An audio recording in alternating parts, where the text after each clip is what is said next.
Mais on sait que le myome est provoqué par un déséquilibre entre deux hormones qui gèrent la vie de la femme.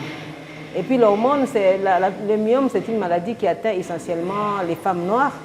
Et on sait qu'il y a également les facteurs génétiques, donc dans le sang, dans la lignée, dans l'ADN de la personne, qui est prédisposé à faire le myome. Et il y a aussi l'âge pendant lequel le myome peut apparaître chez la femme. C'est une maladie de la jeune femme, autour de 28 et 30 ans. Mais depuis ces dernières années, nous constatons que de moins en moins, avec l'âge plus jeune, les femmes commencent à présenter les myomes.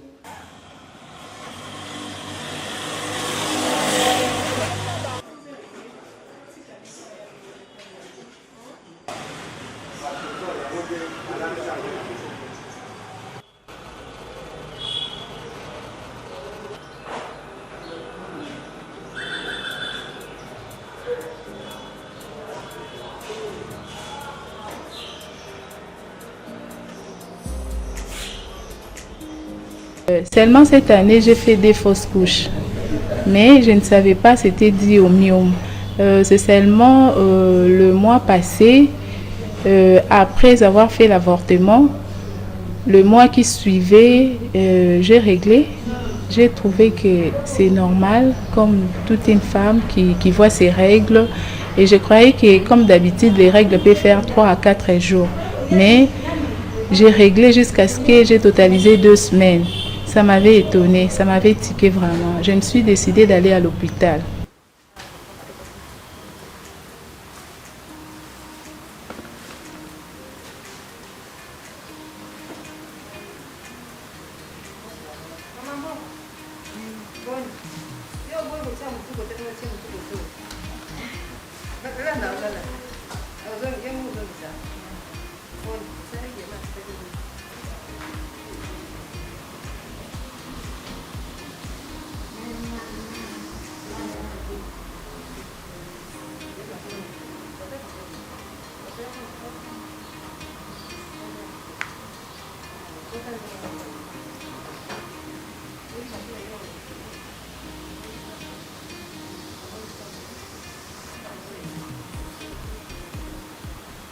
Les règles abondantes d'abord, les douleurs, les troubles des urines et constipation, opiniâtre et les douleurs au niveau du bas-ventre.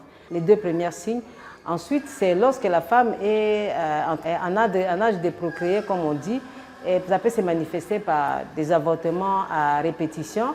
Et aussi, quand la femme a accouché, après l'accouchement, elle peut faire une hémorragie ou pendant même le travail d'accouchement, le travail va évoluer difficilement parce qu'il y a ces boules-là au niveau de l'utérus. Donc, quand la femme est jeune et le myome se complique par les saignements, les règles abondantes, si elle arrive à tomber enceinte, il y en a chez qui ça se passe bien, mais d'autres peuvent avorter à cause des myomes. Et si la grossesse arrive à terme, le travail d'accouchement peut poser problème, ou si elle accouche, elle peut faire hémorragie après l'accouchement.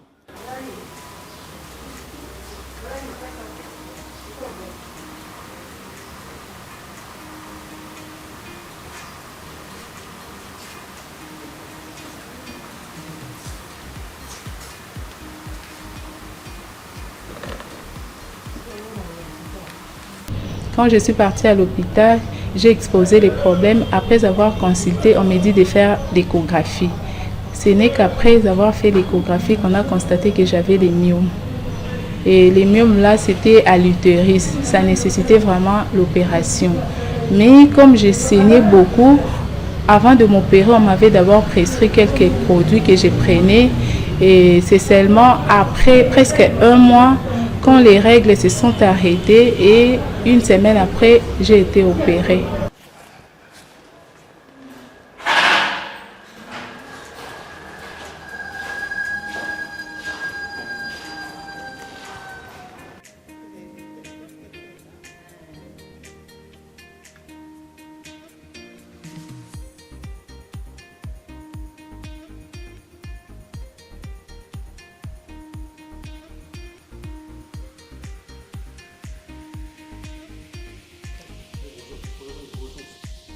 Si nous considérons l'utérus comme un avocat dont nous retournons la tête vers le bas, il y a la peau de l'avocat que nous appelons la séreuse, il y a la pulpe de l'avocat, la chair que nous mangeons, qu'en médecine nous appelons le myomètre, et la partie interne qui est, quand vous avez enlevé le noyau de l'avocat, vous voyez, il y a une pellicule, qui s'enlève facilement, et ça c'est l'endomètre que nous appelons en médecine. Donc ce sont les 3 différentes couches qui constituent le myome.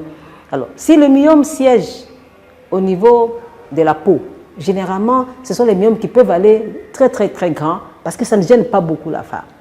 Lorsqu'elle siège au niveau du muscle de l'utérus, au niveau de la pulpe, de l'avocat, comme je l'avais dit tout à l'heure, ça peut provoquer quelques soucis. Donc on peut ou ne pas concevoir, mais on peut aussi concevoir, mener la grossesse à terme. Mais lorsque les myomes siègent à l'intérieur, c'est là où ce sont les myomes qui saignent beaucoup.